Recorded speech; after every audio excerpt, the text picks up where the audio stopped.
Well, today it's my great pleasure to be with Eleanor Hunter, and Eleanor is the current Vice President of the Munro Society. Hello there, Eleanor. Hi there, I'm Myrddyn. Are you alright? I'm just fine.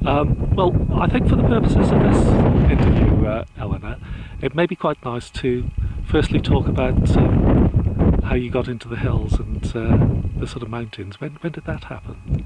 Well, it happened a long time ago when the family were young.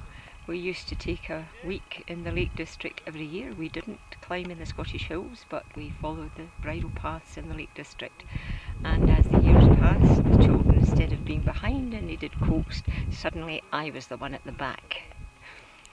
So how long ago would that be? Well, my daughter's 43 and my son's 41, so that was a long time ago. Now, as far as the Munros are concerned, I know that we've just sort of talked a little before I started this interview, and I know you've completed the Munros and you completed the Corbettes. I have, yes. And what hills did you complete on? Well, in the Munros, there was a new one. I had just worked my way north with a couple of pals over a number of years, over 12 years, and I didn't really have anything that was within reach of the Central Belt left, and suddenly half a dozen new Munros came into being in about 1996. And of the new ones, I had already done 3 on the traverses, but had 3 to do, so I left 1 in Glencoe. So it was the new one at the end of Buchalet of Moor, that was Stognabroig. So that was for the Munros. That was for them, and that was in 1998. Yeah.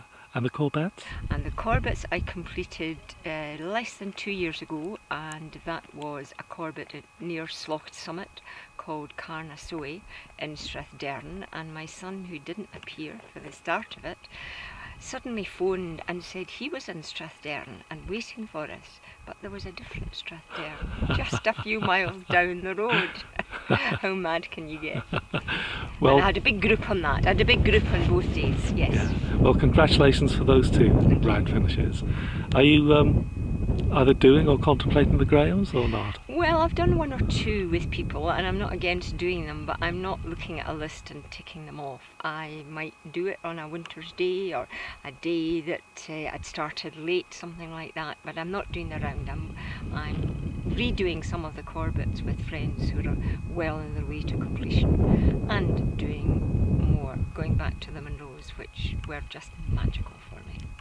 Well, in the introduction, Alan, I mentioned that you are current Vice President of the Munro Society, and it's something perhaps now to come on to in your association with the Society. When did that start?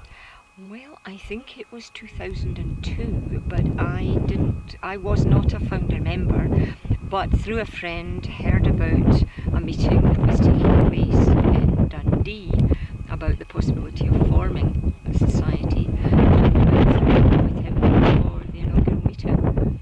And then I was a bit ill and was in the hospital in operation and treatment, and thought, oh well, that might be the end of my hills, but in fact it wasn't. I came back and was very happy to join up on the meets that the Munro Society organised, and that's really how I got to know folk, and it's just a great bunch of people. Well, I can certainly vouch for that. I've been involved with the Highting project over the last 2 or 3 years, and it's been a great joy meeting the people from the Munro Society. But as a society, Alan, they're quite young, aren't they? As a society, yeah. The society is young, it's less than 10 years, and one of the key features was to give something back to the hills, because I think everybody who belongs is very aware of what nature, the landscape and the hills do for you in terms of renewing your vigour and vision. And for me it just seems to give me a huge amount of energy when I do hills, which is the opposite of what people would expect. But that's what I always found. I was much better able to write policy documents when I came off the hills for my work, or just take the house apart and do things in the house. Well, sorry, go on. Well, so it's a giving something back. So what is it that we give back? We're doing MQI's, Mountain Quality Indicators, and we're endeavouring to cover all the 283 Munros in all 4 seasons. as a one-off, looking at different aspects of the mountain. Now, we're not saying this is a rigorous approach, we're saying this is a fairly general approach, just to see how often footpaths suddenly spring out of nowhere, if paths deteriorate, if bridges appear and disappear. So it's keeping a kind of monitoring role on that, and it will be completed in 2015, given that we're all still doing Munros and checking them. Well, I know the hill that we're up today, it's in the Fisherfield Forest. It is. And for the viewers, just as you look at this, just to the left of Eleanor, you've got part of Anchelac. Probably not the most stunning part, that's just around the corner of the rocks, but it's absolutely stunning here, Eleanor. And I know when I arrived on the summit, last as usual, but you had your chart out, didn't you, and making notes of the various plant life that you'd seen sort of coming up? Well, that's right, much to the amusement of everybody else, but I told them it could be a joint effort if they gave me one thing to put down that they had noticed. Yes, they're all taking the mickey out of me, but that's all right, I don't mind. That's something, in general terms, I suppose, that the Munro Society concerns itself with. But as far as your role within it, as being the vice president, what exactly does that role take in? Well, if we just go back a few years prior to being vice president, I was secretary for a number of years, and that was terrific because it enabled me to get to know people, even if it was only through words rather than meeting them, and they could encouraging them to come to things. I loved that aspect of it. And then my time was up, and suddenly I'm back vice president. So what do I do? Well, I am the coordinator. I chair the subgroup of the MQIs. Here we are again, but I do chair the subgroup. I can hear the groans all around me. And the other thing I do is I organise the meets. So food is a key component of the Munro Society. So on all the meets that we have to organise people to bring food. So I suppose I'm the coordinator for all that. So we have wonderful communal meals when we go away, and it's still the same on these few days when we're doing the hightings too. And how often do the meets take part? Well, 2 to 3 times a year the meets are. And what about the turnout for the meets? Well, usually pretty full, sometimes absolutely full. So that ranges from 11 to about 18, I would say, something like that. And that's a great place for people to get to know one another. And also there's the dinner. I don't have a direct role other than as a committee member in organising that, but that is where people meet up. And now what's happening is people come back to the dinner year after year because they expect to see certain people from other parts of the country. And I think that's really nice. There's a really friendly atmosphere here. And that's the annual dinner, isn't it? That's the annual dinner. As far as the meets are concerned, Eleanor, I suppose they're always based in Scotland? No, there was one meet, I believe, in the Lake District, but it wasn't. No, there's probably been 2 in the Lake District. But the general trend has been to be in Scotland, although actually when I think about it, there was one to Ireland for the firsts and one to Wales. That was a number of years ago. I wasn't on either of them. I was still completing my list for Scotland. Now, you mentioned that you used to be secretary before you took over the role as vice president. Who was the vice president before you? The vice president before me was Glen Breeden, and she is now the president, and she asked me to be her vice.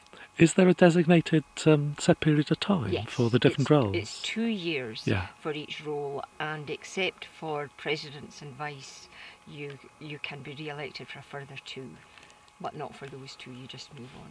Yeah, and who are the other committee members at the moment? Well, we've got some of them in the hill with us here. We've got Alistair Milner, and we've got Bill Wheeler.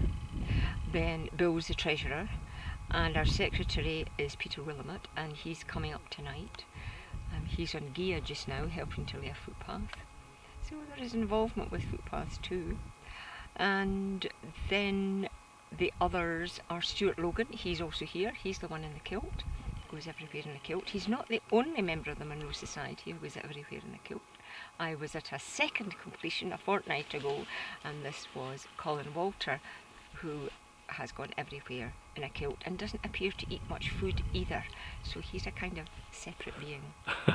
And then there's Pete Williams, who lives in Bridge of Allen, and he is also a committee member. And curiously enough, most people, I suppose you tend to ask your friends, but there are a lot of people in and around the Central Belt. But there's Julian Foote in Strathpeffer. He and his wife has been in the committee, is now off, but she edits the newsletter, a most fantastic newsletter. She's taken it into different realms altogether. So I think it's about spotting talents as part of my role, and hoping that people will take on committee roles.